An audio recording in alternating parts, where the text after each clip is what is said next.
like fantasy fiction, sci-fi, all that fun jazz. It's all fun for me. I love it too, and I feel like I wonder sometimes how much is based on us visualizing or if it's like people trying to say something and stuff like that. What I'm getting at is like I feel like a lot of sci-fi and things like that, they have an origin and stuff that's already here and they're kind of just building on it. And it kind of goes along with like, is it God or is it mystical? And it kind of, ties Well, in with myths my and legends had to come from somewhere, so same with these. I believe the same thing. They have an origin. They came from somewhere. absolutely. And it's like my line of work or former professional line of work like that. I feel like it is the basis for a whole lot of different sci-fi things because it's like another interpretation of what is beyond us. The call it God or divine or a creator and things like that. And I feel like sci-fi is parallel with that. You never notice that? Like, for example, are you a Marvel fan? Yes. Marvel and DC. Okay, one more Marvel. So, anyway, and the second Guardians of the Galaxy movie, are you familiar with that? With Star Lord and Amazing soundtrack. always James Gunn always knocks it out of the park for real.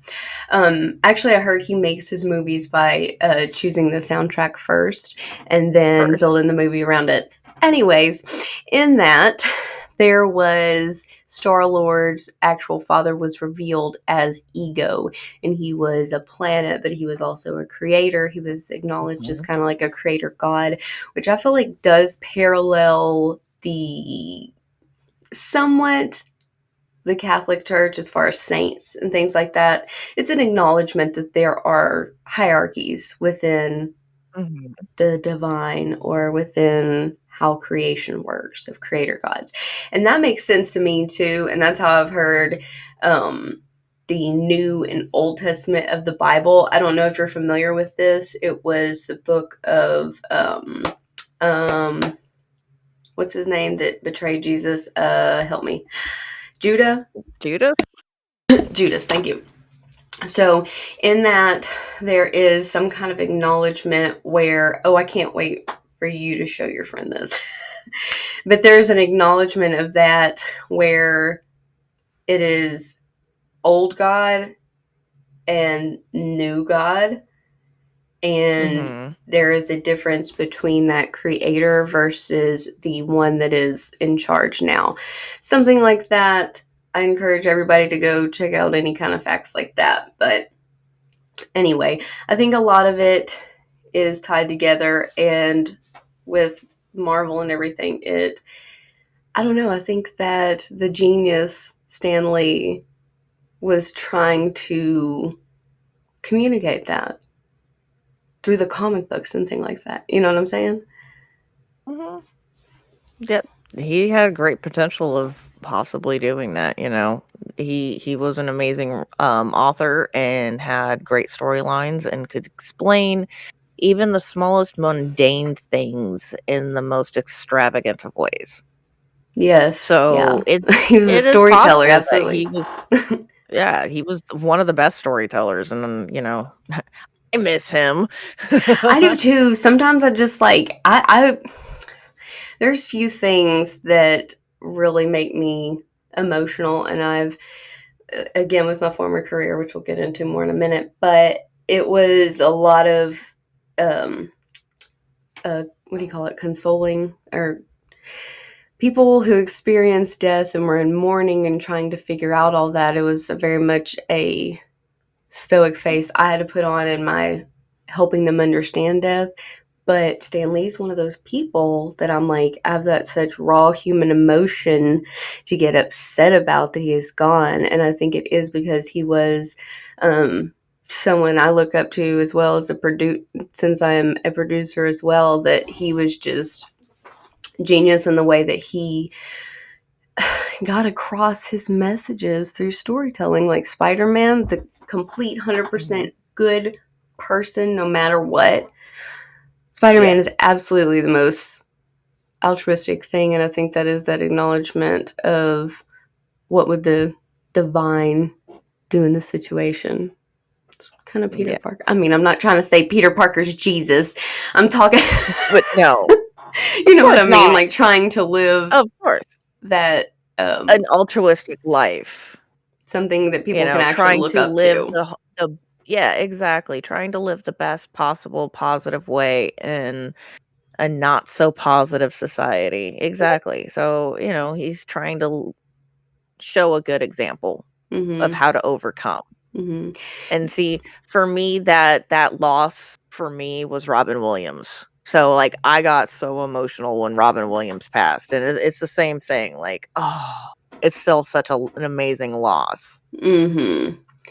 Hell, I was like that with Prince too. Oh my god, just the one artist Betty White, to another. Great comedian as yeah, well. And it's like, it's like Betty White. but you know, with Spider-Man too, he found out what he was good at and then like what Mhm. the world needed, and it's similar to the concept of ikigai. Have you heard of this? Maybe. Oh Refresh my my brain god. because I've I heard of a lot of love things.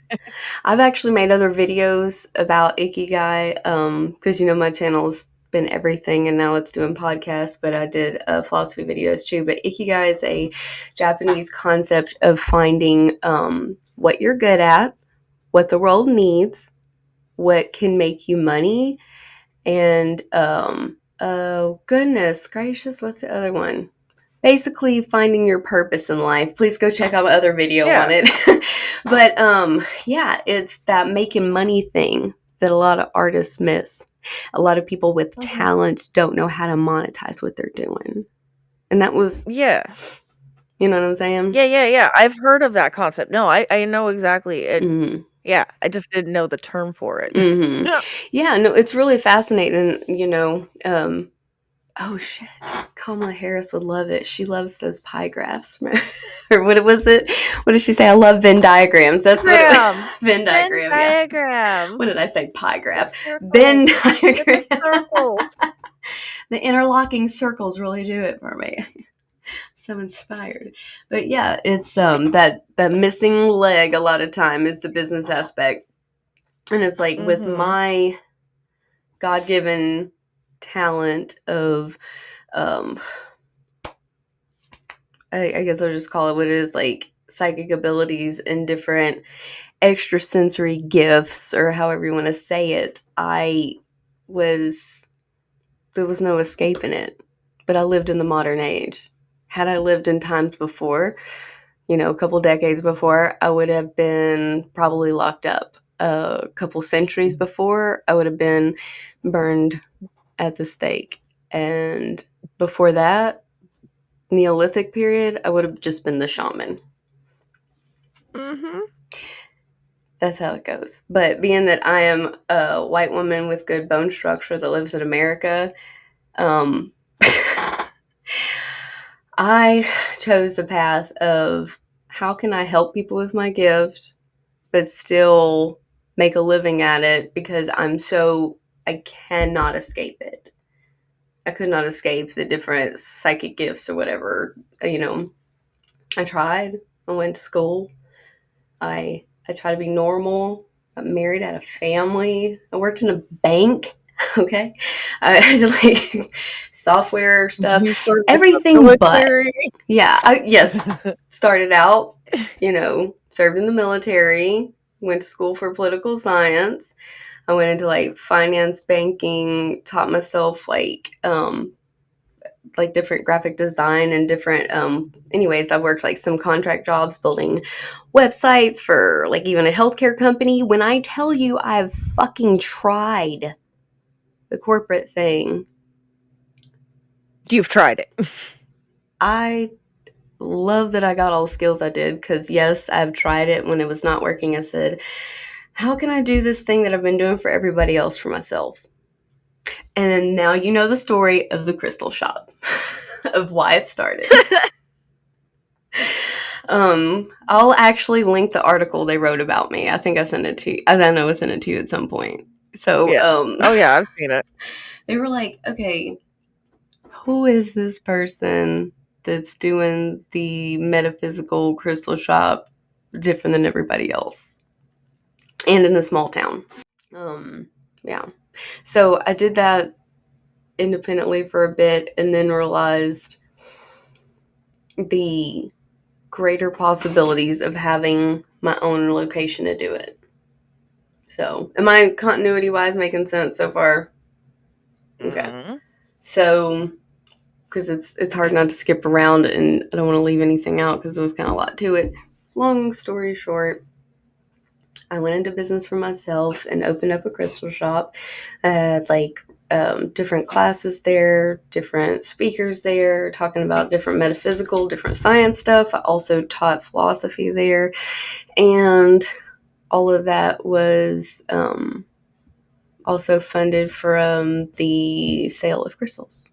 Somewhat, it's hard to sell over and over crystals, but it worked for a while, and then the Biden economy. But I don't regret any of it. You know, I learned just so much about it. Yeah, I bet. I always thought about opening a shop like that, but then, I thought economically, especially where I'm at, it would do well only during specific times of the year and it wouldn't be a good all around kind of thing. So, I never did it, Mm-hmm. but, you know, I always felt bad for every shop that I saw that went down during this last economy cycle. Yes, I was And not the it only just one. 5 other ones in my no. area.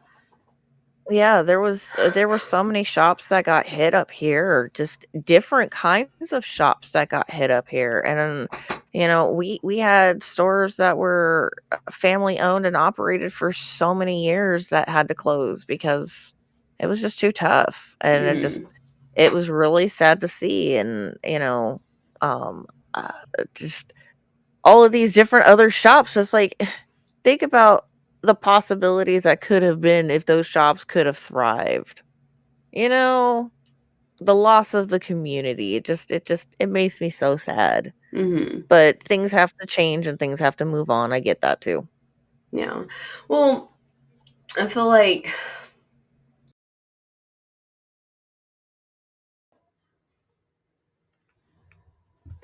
when I was asked this question, I was not prepared for it, and I feel like it deserved a better explanation than what I gave in this podcast. And it's not that I'm mad the crystal shop closed or upset or anything like that. It's just I try to do something face to face in the digital age, and it just didn't translate.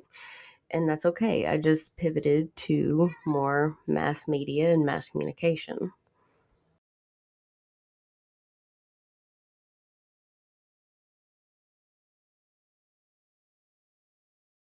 Sometimes your friends and family you think are going to be a part of your business journey and a part of building that, just they're not. And that's okay.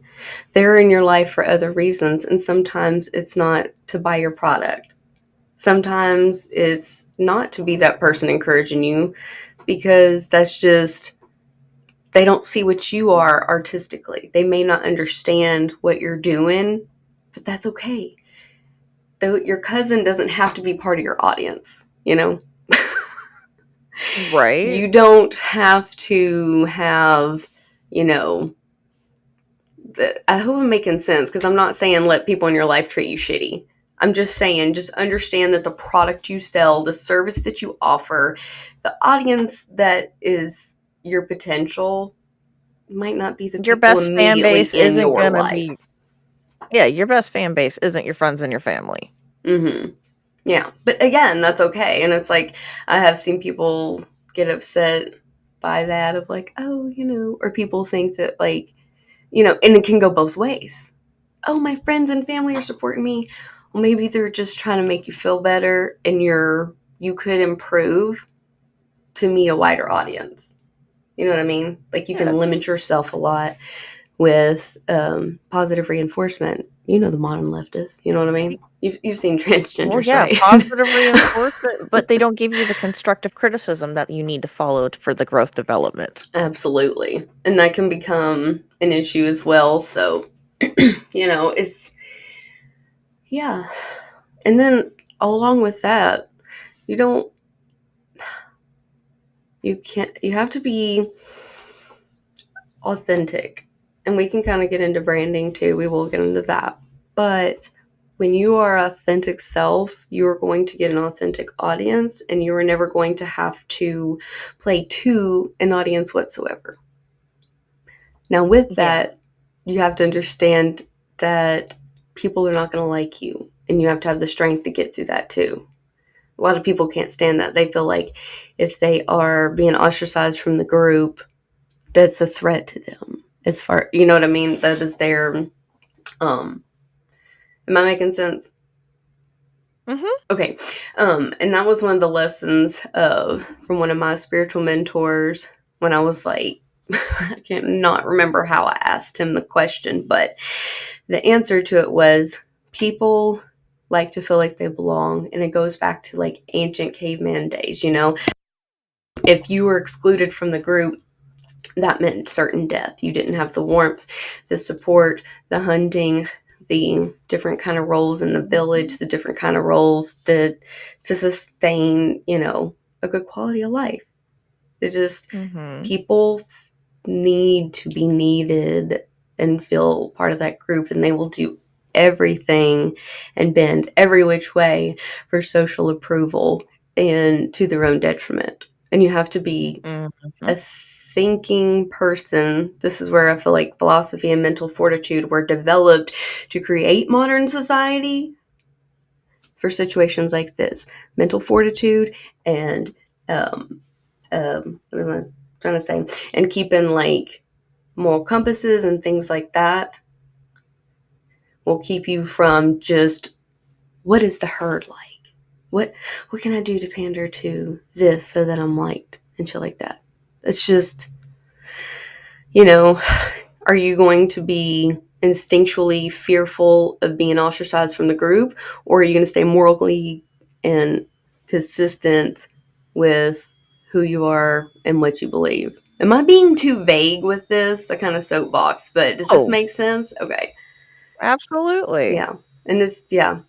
My business lessons teaching at a philosophy school have turned into this. Just kind of put that together. So there you go.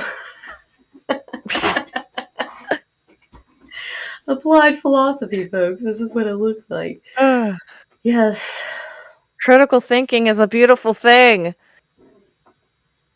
Heck yes, it is. Yes. And it's like you and I know way more about it than other people. And we've kind of discussed this. And that's not like to say people with college degrees are better or anything. It's just that, being taught how to think and versus what to think.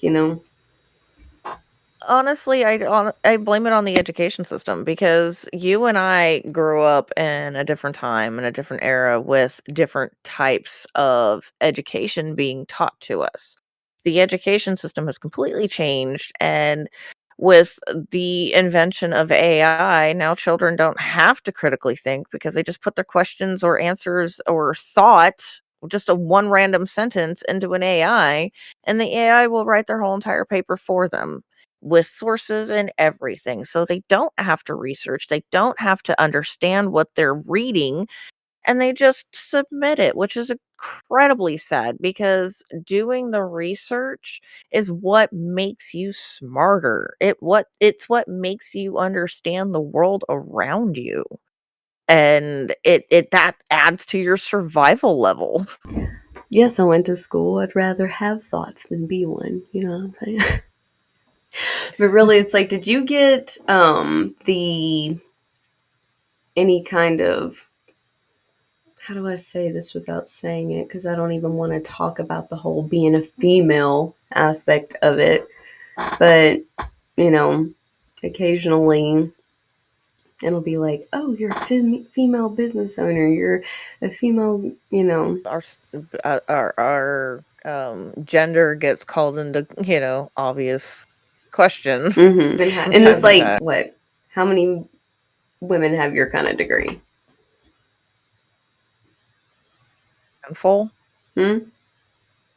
A handful? I Hmm. don't I don't know the number off the top of my head. Well, no, I'm just saying, like, you're in the minority of. See, you're like me. I'm like, you know what? I never thought about it, but now that I'm thinking about it, there was only maybe two women in most of my political science classes out of, Well, 20. and And it's like, well, I went well, depending on what part of my education I was in, because my undergraduate, it was about 50-50. mm, My master's, I went online and it was about 60-30. And then, give or take a couple for error. And then my PhD, again, I was doing it online and I had direct to the professor. I didn't, you know, mm-hmm, there was no communication with anybody else. mm-hmm, Like, so I don't know how many other people were in my class or in my degree because it was just me and the professor. mm-hmm, Like, I started a class, I had deadlines, I had to make sure that my paper was uploaded and submitted to a specific time, and then went from there, and then that was it. Otherwise, I did not communicate with any other students. mm-hmm, So, no clue. mm-hmm, In general, a psychology degree is generally male-dominated field. mm-hmm, Most sciences are. mm-hmm. And it's like being a business owner isn't, I mean, this is America. It's not inherently a male dominated thing. It's not like unheard of female business owners, things like that. Like, thank God I do live in America. Like, I love that. I can go be educated and go own my own business and stuff. And now we're, holy moly, the digital glass ceiling. We are breaking through it right now. We are women talking about philosophy and politics and things like that.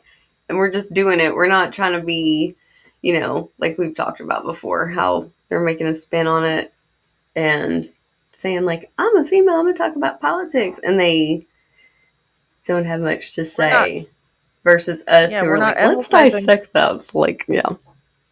Yeah, we don't care that the fact that we're women. It's just we have opinions and we're educated and we want to be able to express that. And Mm-hmm. why not? Mm-hmm. But it's like, I I don't feel, see too many people doing it. mm-hmm. And I feel like it hasn't been. Actually, there are some circumstances that I've gotten ahead and gotten behind being a woman. But it's like, that's okay. I don't want to work with someone who doesn't want to work with me because I'm a woman. And I just don't think about it. Don't really worry about it or dwell on it or say that we need third wave feminism. My God, no. You know how I feel about that. But it's like, I feel like Ugh, what holds people back more these days would be like class, economic status, things like that. What do you yeah, think? More exactly. than gender. Oh yeah, 100%. Because, well, more than gender, more than race. It's your economics, because think about it, no matter what color if you grow up in a neighborhood with a whole bunch of people, those people are going to have a similar shared experience that Mm-hmm. you are, regardless of your color, regardless of your religion. Yeah. So, your economic status is what really drives it. Like, I understand that there's pockets of people that are more specifically one ethnic group than another. Yes, it happens all the time. I get that. But there are mixing pots. I live in one. And we all generally share the same economic impacts. And depending on which side of town you live on, depends on the level of quality of schooling. In the ghetto, the schools are kind of ghetto. They're run down a lot more than the richer areas of town. Like you drive from one area of town to the another, it's just like any other city. You can tell where the nicer areas of town are. Mhm. And those areas of town get more money spent on them. So they generally have a better education system. They generally have better housing and just overall economic impacts. Mhm. It happens.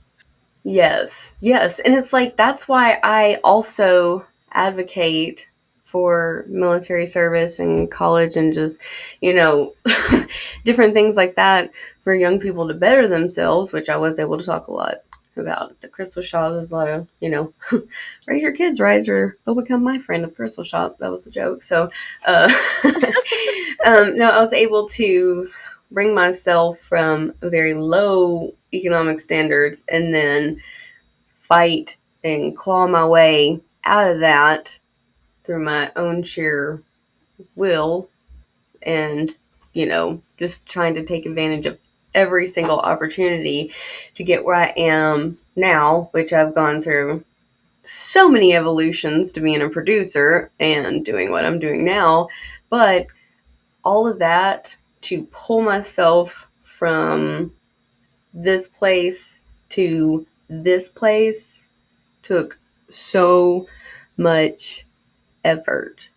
And it's like, Mm, it's now when I see other people kind of in the same field and they see me as like, how do I say this? I'm trying to be concise on this because it could be construed as me saying like I'm better than somebody or, you know, basically when you get used to working so hard and you get you're an used to overachiever. competing against yourself every day and not looking at other people because I didn't have any other examples. I just said, you know what, I'm going to do everything until I figure it out because I didn't have that same example. I didn't have that same economic opportunity in any stretch.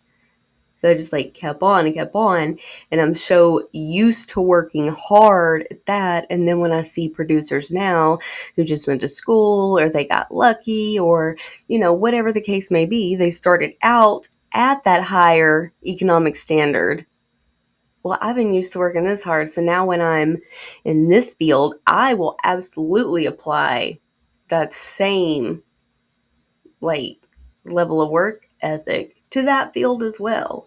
And it's like, I make stuff look easy, but it's just from practicing busting my ass to get where I'm at, Mhm. you know? Yeah, exactly, and, they may or may not have had that understanding from and that so, having that economic up leg up may not always be as beneficial, especially if you have that driven work ethic like you do. So, you're technically an overachiever in many of those people's eyes, and that's what will propel you to keep going. And some people are comfortable in their economic level, which is fine. If you're comfortable, be comfortable. But if you want to keep thriving and keep going, then that's what the Mm. driven worth ethic comes into play. Yes. I love that So, you said that. That was one of the things, part of a philosophy lesson of are you comfortable? Because a lot of times, in order to change for the better and to grow, you're going to be very uncomfortable. You need to be very so uncomfortable. uncomfortable with your environment that there is no other choice but to make a change. And it's like you have I to heard a don't saying, medicate that, just dig into that and figure out how I can, you know, ease that. Figure yes. What was I saying? I, I heard a saying, get comfortable with being uncomfortable. Yeah. Yes. Yeah. That's like there's and there is a are you familiar with Alan Watts, the guru, sort of metaphysical, but he's also like life coach? You've talked about him. Okay. So I like to listen to him, especially like when I'm painting and I'm in the middle of helping with art charity right now. So I've been listening to him whilst doing this. Like I like to put those good thoughts into my work, you know? And one of the things he spoke about is we are given titles. You are Jessica. You owned a crystal shop. You are from the hood. Uh, you were you are a veteran. Okay, those are titles given to me. But if I am an expression of the divine, and I'm part of others, and I'm part of everything, then that changes everything. And it's that acknowledgement of like I am the divine expressing myself as Jessica Vitchin, the rapper, Mhm. the things that I am to this world. And it's like and one of the things he said that is as such that you are those things, you need to be authentically those things because that is your expression alone of the divine. And you have to let those potentials within you be released because those are inevitable expressions of who the divine has created you to be. Kinda how I always thought about it, the more labels you put on yourself, the more you're limiting yourself because you're Yeah. pigeonholing, "I am this, I am this, I am this, I am this." Well, you Mm-hmm. might be all of these things, but you're limiting your potential to what other things you could be because you're just those things, and that's now your identity. Right. Just be a human. Be the best human that you could possibly be, and then the potential to be more is Mm-hmm. limitless. I love that. And it's kind of, and this is something I'm kind of developing. I don't have the philosophy school anymore, but I do still like to put stuff on this channel occasionally. But it's a dive into the word channel because a lot of my different philosophy lessons, and it's if you look at different types of philosophers, especially Eastern ones. Hey, we that full circle, full Venn Hey, diagram. hey. But it talks about the concept of wu-wei, which is flowing like water. And there's a lot of Mhm. good parallels between water and the emotional state and the philosophical principles with water. And I'm like, that is channeling too. But then if you look at um, mediumship, that is called channeling. What we're doing now is on a channel on the internet. Mhm. And then there's so many different ways that you can say that. And it's like all of these, if I had to break them down, I swear I'm going somewhere. I know I sound like Ian, but I need to translate for Ian one day because I can make it make sense. And this is what I'm trying to say. In every single circumstance, when you break down channeling this, channeling water, all this stuff, it breaks down into what is considered the fundamental building blocks of the universe, which is communication and information. Mhm. All of these things, it's a method for that to communicate. And that's why when I am trying to express who I am or put things out media wise or put things out like this, it might come in the form of music, art, podcasting with you, podcasting with this person, giving an interview to the different celebrities I meet as a producer, all these different things. But it's like, it really started to come to me while I have a channel, like a YouTube Mhm. channel. Did you hear my cat? Okay. No, He was I don't like, hear the cat. "What?" Okay, so yeah, my cat just like I hope it picked up on the mic. But yeah, mic drop. But yeah, actually, Oh! we, as I said, that we are wrapping up here. But final thoughts, madam. I know I just said a whole lot of stuff, but yes, you have the floor if you wanted to comment on any of that. Well, honestly, don't let your place in life and your start to life dictate what you're gonna do for the rest of it, you know? It where you start doesn't necessarily mean that's gonna be where you finish. So, as long as you've got a good work ethic and you're driven and you become passionate about something, Mhm. your life will be okay. And as long as you are comfortable in being comfortable, that's where you need to be. But if you are wanting more and you're not comfortable, get used to being uncomfortable. Yes. Yes. I love that. You are nothing in your past. And oh my gosh, Doug said this to me too. Nothing in your past can hold you back from who you are meant to be in your future. Be all you can be. No, just kidding. Okay, actually, I'll save that for another day. But my uncle is the advertising executive who came up with "Be All You Can Be." He got really pissed I joined the Air Force. So, okay. Oh, I bet. But we'll wrap it up there. Thank you so much, everybody who tuned in today, and we'll come back with these really cool, deep philosophical conversations again. This was a blast. Thank Like, you share, so much. subscribe. Like, share, subscribe. Bye.